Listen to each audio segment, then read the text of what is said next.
આજે ભાણવડ તાલુકાના સેવક દેવળિયા ગામે આમંદભાઈ ને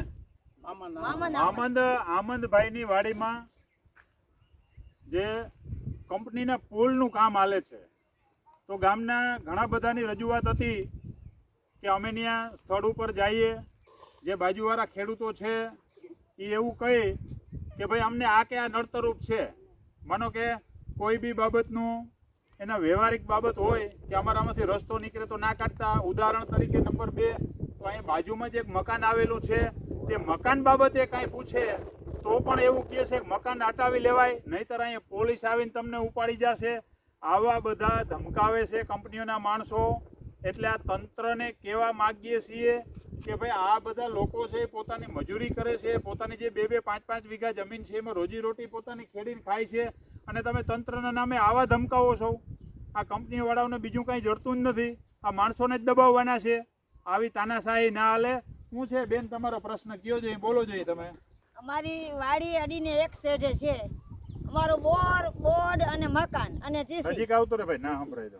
ઈ બધો અડી છે અને ધરાવીથી અહીંયા થાંભલો નાખે છે કંપની, અને અમે ના પાડવા જઈએ તો ઈ કે તમે અહીંથી વયા જાવ, નકર તમને પોલીસ લઈ જશે. આગો થાંભલો નાખવાનો હતો ને અહીં બાજુમાં નાખી ગયા છે. અમે ગરીબ માણસ મજૂરી કરીએ અને એને કંપનીના માણસ આવીને અમારા શેઢામાં બેસે છે, અને અમે જ્યાં કહેવા જઈએ તો એ ના પાડે છે કે અમે તો અહીંયા નાખવાના જ છીએ. કોઈ સંજોગે અમારાથી અહીંથી ઉપાડી જાય, અમારે એ લોકો જોતા નથી. અહીંયા અમને કોઈ પૈસા નથી દેતા. એ અમારા આખો ખાનદાન મરી જાય, થાંભલો પડે તો પછી પૈસા અમારે શું કરવા છે? અને કદાચ બેન ધરારથી ખોડીએ તો તમે શું કર્યું? આ તો કંપની ને પોલીસ છે, તો અમે બધા દવા પીને મરી જાહું એમ. હા, અને સરકારીમાં મોટી અરજ કરવી છે, સરકારમાં કંપનીમાંથી કે ભાઈ અમે જો આ પર્સન હતો, અમે દવા આખો ખાનદાન પી, 15 માણસ છે અમારા ઘરમાં, અમે બધા દવા પી અને કોર્ટમાં વયા જાવ. જો આ સ્થિતિ છે, ખરેખર એક આ ગંભીરતા લીધા જેવી વાત છે કે કંપનીઓના નામે. પણ હું તો આમાં જે એજન્સીઓ હલાવે એમને પણ કહેવા માગું છું કે ભાઈ તમે પણ તાનાશાહી ના આંકો. તમે એ જોવો, આ કોકના રોટલાની વાત છે, કોક બાજુમાં રહેતો હોય એની વાત છે. આ જોવો, આ ગાળો જે છે એ સામા શેઢાની બાજુમાંથી આ લગભગ 10 ફૂટ આસપાસનો છે. જોવો અહીંયા આવો ભાઈ, આ બતાવો. હવે અહીંયા આ કેટલો ગાળો છે? આજે આમાં બીજા જે ધણી છે, બીજા સર્વે નંબર વાળા ભાઈ છે, ત્યાં એટલો જ ગાળો રહે છે. હવે અહીંથી નીકળતા હોય તો એને ઘણી બધી બાબતથી દીકરીઓ બહેનો નીકળતી હોય, જે અહીંયા કામ હાલતા હોય એમાં ઘણું બધું થતું હોય, એનાથી એમને તકલીફ પડે છે એવું એ કહી છે. એટલે ખરેખર આ તો વ્યાજબી નથી. એટલે જે આનું કામ કરે છે તે લોકો પણ સામે જે બાજુમાં જે કોઈ માણસો હોય એને તમે વિશ્વાસમાં લ્યો, એને તમે ચર્ચા સાંભળો અને પછી જ કામ થશે. નહીંતર આ કામ કરતા નહીં તમે. નહીંતર ના છૂટકે ભાણવડ તાલુકાના આ જે સેવક દેવળિયા ગામ છે ત્યાંના માણસો, અને જરૂરત પડી તો આ માણસો મને લડવા માટે અમે બીજેથી પણ માણસોને લઈ અને અમે ઉપવાસ ઉપર બેસશું. પછી 20,000 ઓછા એના આપ્યા છે, બીજો કંઈ અમને આપ્યો નથી.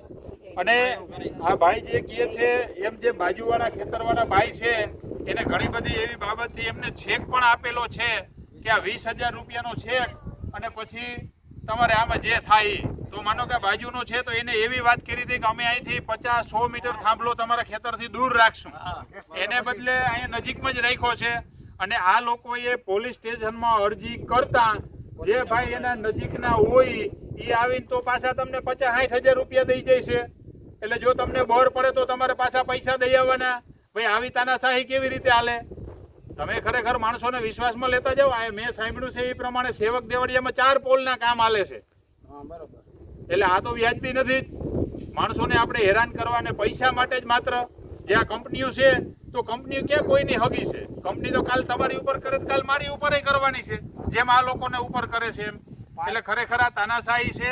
આ ના હાલે. તાત્કાલિક અસરથી જે તંત્ર પણ આ બાબતમાં જાગતું થાય કે જે લોકો આજુબાજુ વાળા છે તે હેરાન ના થાય. 5 જણા ઉપર પાછી આજની ફરિયાદ છે. 5 જણાને સોંપવા જવાના છે. એકો જોસફ, સુવાલી જોસફ. એટલે એ ફરિયાદ કોને કરી હતી?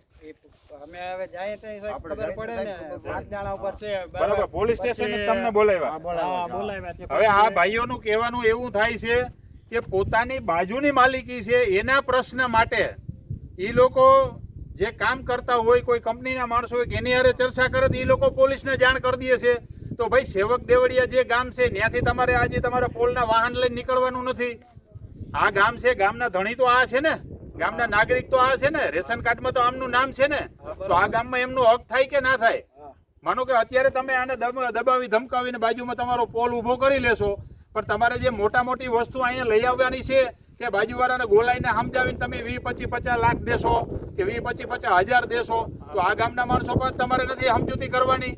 તો આ જ લોકોને નાના માણસો છે, કોઈ સાંભળવાનું જ નહીં એનું. એટલે ખરેખર આ તાનાશાહી કહેવાય, આ વ્યાજબી ના કહેવાય.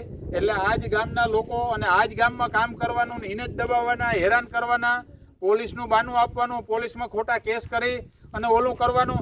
જેમ તમે ખોટું ઓલું કરો છો ને, એમાં જો આ બેને તમને વાત કરી ને એમાં તમે સમજી જાવ તો સારું. ને કે આ બેન પોતે એવું કહે છે કે જો બહુ અમને દબાણ કરીએ તો અમે પણ દવા પીને હુઈ જાવ. જો આ બેન પોતે એવું કહે છે. કોર્ટમાં જઈને દવા પીને 15 માણસ મરી જવાના છે. આગો થાંભલો નાખવાનો હતો અને અમારી બાજુમાં નાખ્યો. અમે અહીંયા રહીએ, નાના મોટા યુવાન દીકરીઓ, વહુ, ઝીણા બચ્ચા, ઈ અહીંયા મોટા મોટા વાહન લઈને આવે, અમારે ક્યાં લઈને જવા? ટીસી બાજુમાં, અમારો બોર બાજુમાં, અમારો મકાન બાજુમાં, અમારે ક્યાં જવું? અમારી મિલકત છે, અમારે મૂકીને ક્યાં જવું?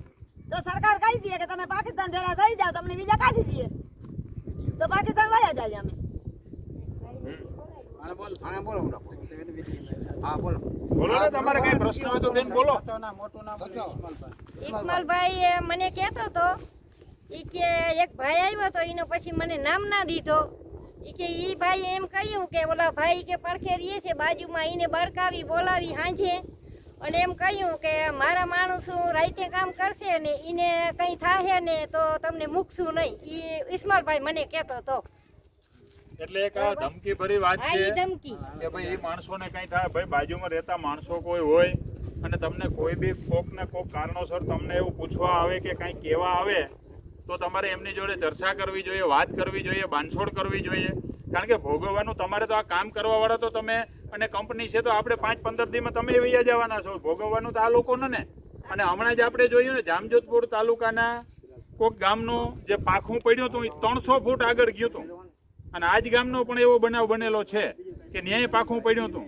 અને દેવભૂમિ દ્વારકા જિલ્લામાં ઘણી જગ્યાએ એવું થયું ત્યાં નુકસાન આવે છે. આ લોકોનો તો બાજુની જ વાત છે, અહીં છેડાની જ વાત છે. આ દેખાય જ છે કે આ બાજુનો જ છેડો છે. એટલે આવી તાનાશાહી ના હાલે. એટલે એક તંત્રને અને જે કંપનીના માણસો છે એને રજૂઆત કરીએ છીએ, ભાઈ તમે આ લોકોનો જે પ્રશ્ન છે એ સાંભળી નિરાકરણ લાવો, નહીંતર આગલા દિવસોમાં તમે આ પાયા પૂરા કરીને તમારું કામ નથી થઈ જવાનું. તમારે આગળથી ઘણું બધું કરવું જોશે. પ્રમુખ સાહેબ